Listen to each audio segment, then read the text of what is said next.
ଶ୍ରୀମଦ୍ଭାଗବତ ପ୍ରଥମ ସ୍କନ୍ଧ।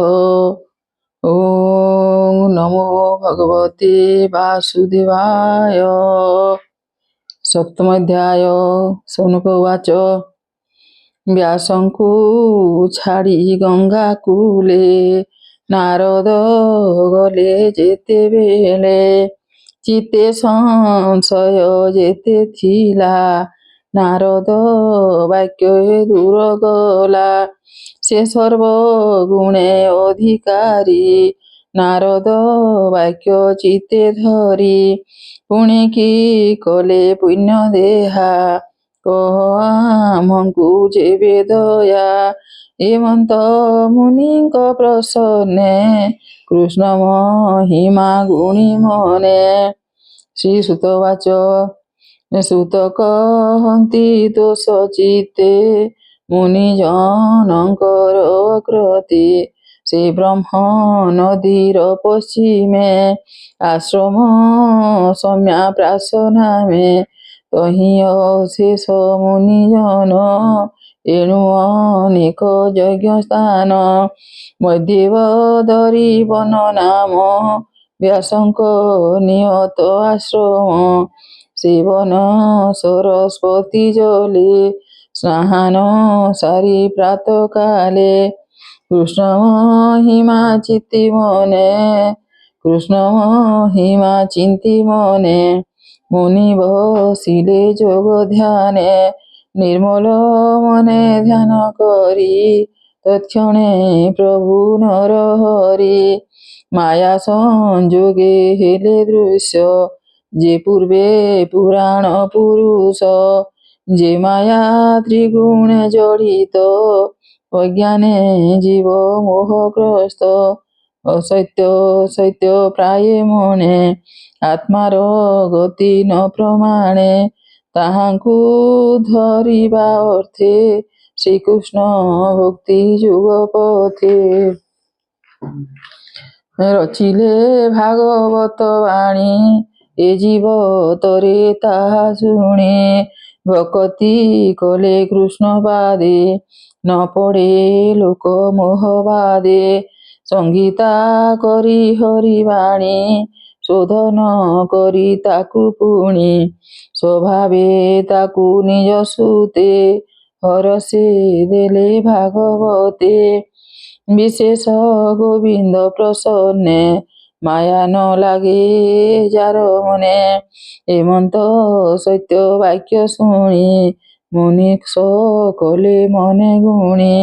ମନ ସଂଶୟ ଖେଦ ବହି କହନ୍ତି ସୁତ ମୁଖ ଚାହିଁ। ଶୌନକ ଉବାଚ। ମାୟା ନ ଲାଗେ ଯାର ଚିତ୍ତେ କି ପ୍ରୟୋଜନ ତାର ଗ୍ରନ୍ଥେ। ସୁଖ ସ୍ୱଭାବେ ଆତ୍ମାରାମ କାହାର ଗ୍ରନ୍ଥେ କିମ୍ବା ଶ୍ରମ। ତାହାର ଅର୍ଥେ ବ୍ୟାସ ସୁତ ଅଭ୍ୟାସ କଲେ ଭାଗବତ। ନିର୍ଲେପ ଯୋଗୀ ସେ ଜଗତେ ସଂଶୟ ଲାଗେ ଆତ୍ମଚିତ୍ତେ ଆମ୍ଭ ଚିତ୍ତେ। ଶୁଣି ସଂଶୟ ମୁନି କଥା କହନ୍ତି ସୁତ ବ୍ରହ୍ମବେତ୍ତା। ଶ୍ରୀସୁତ ବାଚ।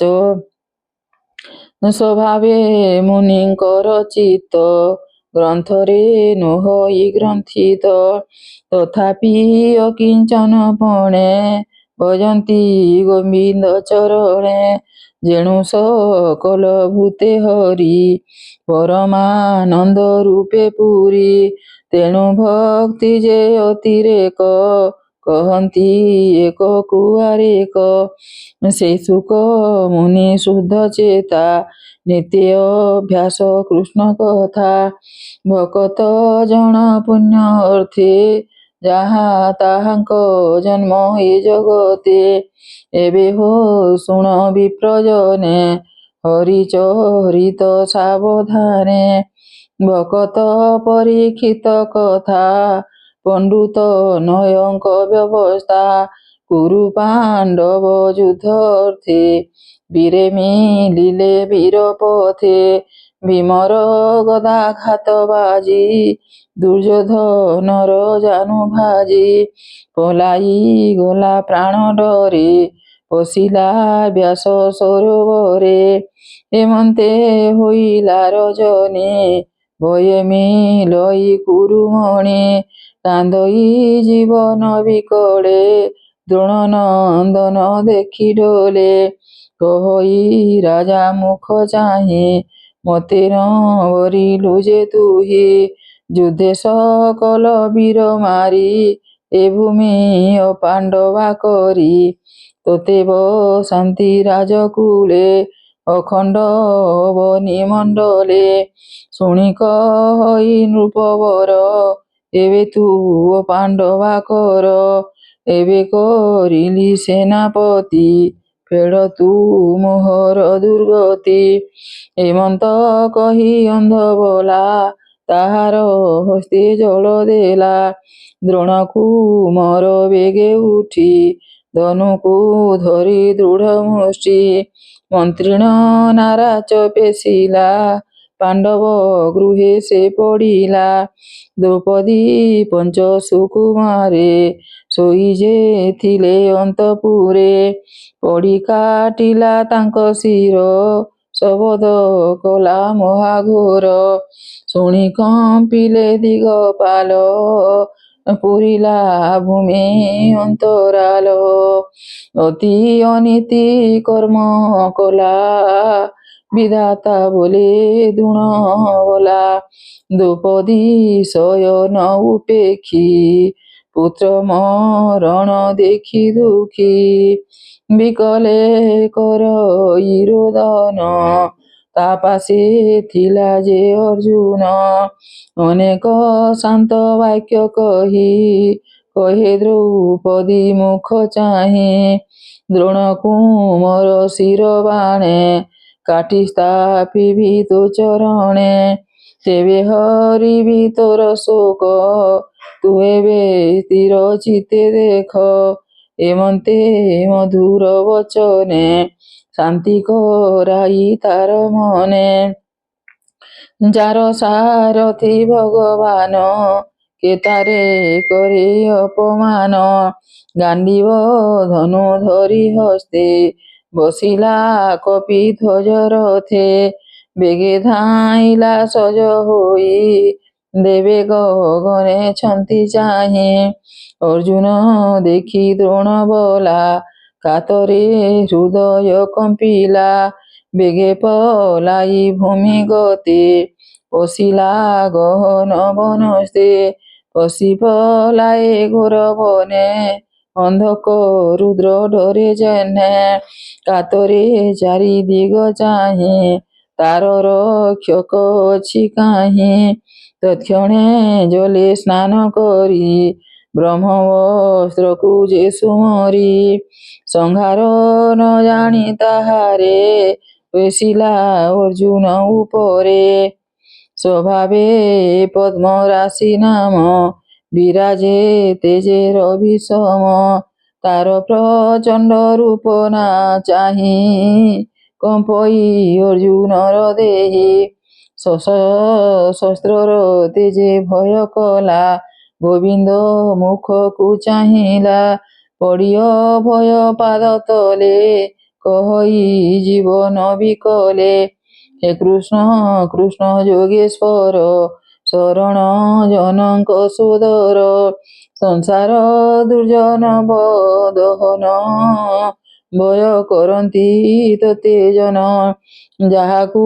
ଦେଉ ମୁଖ୍ୟ ଗତି ଅଭୟ ବ୍ରହ୍ମେ ସେ ପଶନ୍ତି ଆଦି ପୁରୁଷ ନିରଞ୍ଜନ ଏ ପ୍ରକୃତି ପରେ ତୁ କାରଣ ଏ ଜୀବ ଲୋକେ ତୋର ମାୟା ତୁଟଇ ଯାରେ କରୁ ଦୟା ଏ ଯେ ତୋହର ଅବତାର ଖଣ୍ଡିବ ଅବନୀର ଭାର ତୋରେ ଶରଣ ଯେ ପଶଇ ସଂସାର ତାକୁ ନ ଲାଗଇ ଏଣୁ ତୋହର ଗତି ମୋହି ତୋ ମାୟା ବୋଲେ ନ ଜାଣଇ ଏ ଯେ ଧାମଇ ବ୍ରହ୍ମସର ତେଜେ ଆଚ୍ଛାଦି ତିନି ପୁର ସ୍ୱଭାବେ ପ୍ରଚଣ୍ଡ ଦାରୁଣ ଦେଖି କମ୍ପଇ ମୋର ମନ କହ କି କରିବି ଗୋସାଇଁ ତୋ ବିନୁ ଅନ୍ୟ ଗତି ନାହିଁ ଅର୍ଜୁନ ବାକ୍ୟ ଶୁଣି ହସି କହନ୍ତି ପ୍ରଭୁ ବ୍ରହ୍ମ ଋଷି। ଶ୍ରୀ ଭଗବାନ ବାଚ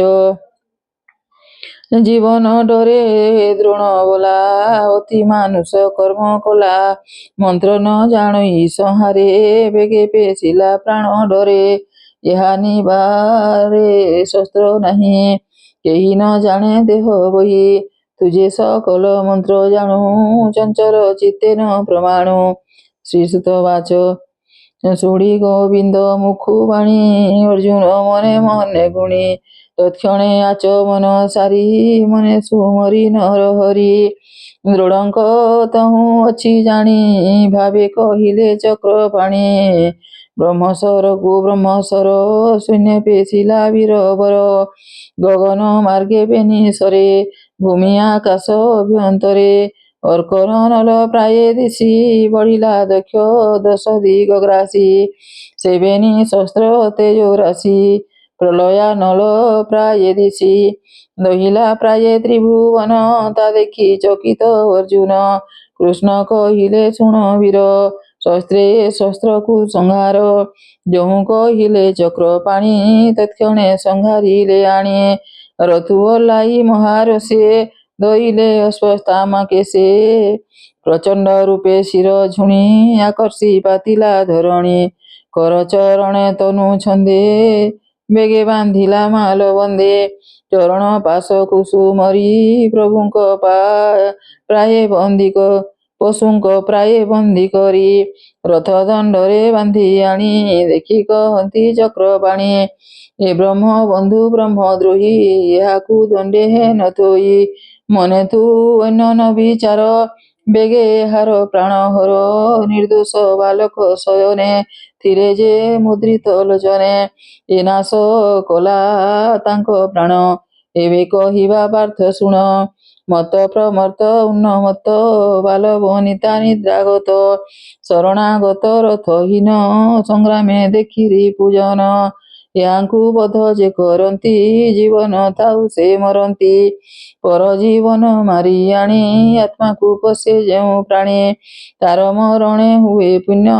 ବେଦେ କହନ୍ତି ବିପ୍ରଜନ ତୁ ଯେ ଦ୍ରୌପଦୀ ଆଗେ ରହି ପ୍ରତିଜ୍ଞା କଲୁ ଦେହ ବହି କହିଲୁ ନ କାନ୍ଦ ସୁନ୍ଦରୀ ତୋର ରିପୁକୁ ମୁହିଁ ଧରି କାହାର ଶିର କାଟି ବେଗେ ସ୍ଥାପିବି ତୋର ପାଦ ଯୁଗେ ମୁହିଁ ଯେ ଶୁଣିଅଛି ଏହା ଏବେ ରଖିଲୁ କରି ଦୟା ବେଗେ ଏହାର ପ୍ରାଣ ହର ନିମିଷେ ବିଳମ୍ବ ନ କର ଏ ପାପୀ ଆତତାୟୀନର ବାଲକ ହନ୍ତା ଏ ତୁମର ଯାହା ଆଶ୍ରୟେ ଭୋଗ କଲା ତାର ବିପଦ ଏ ଚିନ୍ତିଲା ଏଣୁ ସେ ଗଣ ପଶୁ ଗଣେ ନିତ୍ୟ ବଞ୍ଚଇ ଘୋର ବନେ ହେମନ୍ତ ଧର୍ମେ ପରିଚ୍ଛନ୍ନେ କୃଷ୍ଣ କହିଲେ ନାନା ଜ୍ଞାନେ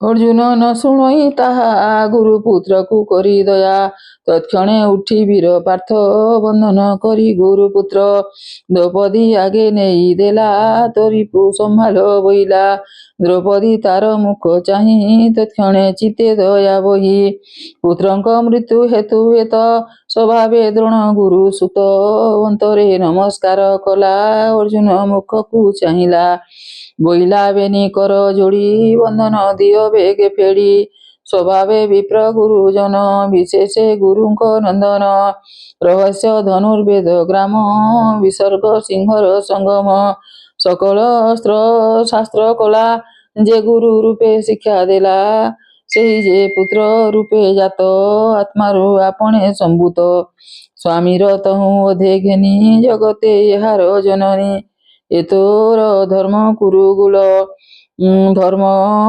ଗୁରୁକୁଳ ଏହାର ଭଲେ ପ୍ରତିପାଳ ଏହାର ଗୌତମୀ ଯେ ମାତା ସେ ପୁଣ୍ୟବତୀ ପ୍ରତିବ୍ରତା ରୋଦନ ନ କରୁ ଯେ ଦୁଃଖେ ମୋହର ପରିପୁତ୍ର ଶୋକେ କ୍ଷତ୍ରିୟ ଯେବେ ମୂଢ଼ପଣେ କୋପ କରଇ ବିପ୍ରଗଣେ ସେ କୋପେ ନିଜ କୁଳ ଦହେ ଏଣୁ କେ ବିପ୍ରେ ହିଂସା ବହେ ଶ୍ରୀସୁତ ବାଚ ଦ୍ରୌପଦୀ ଧର୍ମନିଷ୍ଠା ବାଣୀ ହର ସେ ଯୁଧିଷ୍ଠିର ଶୁଣି ମୌନ କିଛି ନ କହିଲେ ସେ ଧର୍ମ ଅନ୍ତରେ ଜାଣିଲେ ଶୁଣ ସକଲ ସହ ଦେବ ସାତକୀ ଅର୍ଜୁନ ପାଣ୍ଡବ ଦେବକୀ ପୁତ୍ର ଆଦି କରି କୁନ୍ତି ସಮೇତ ଯେତେ ନାରୀ ସେଠାରେ ଯେତେ ଜନ ଥିଲେ ଏକଥା ସମର୍ଥନ କଲେ।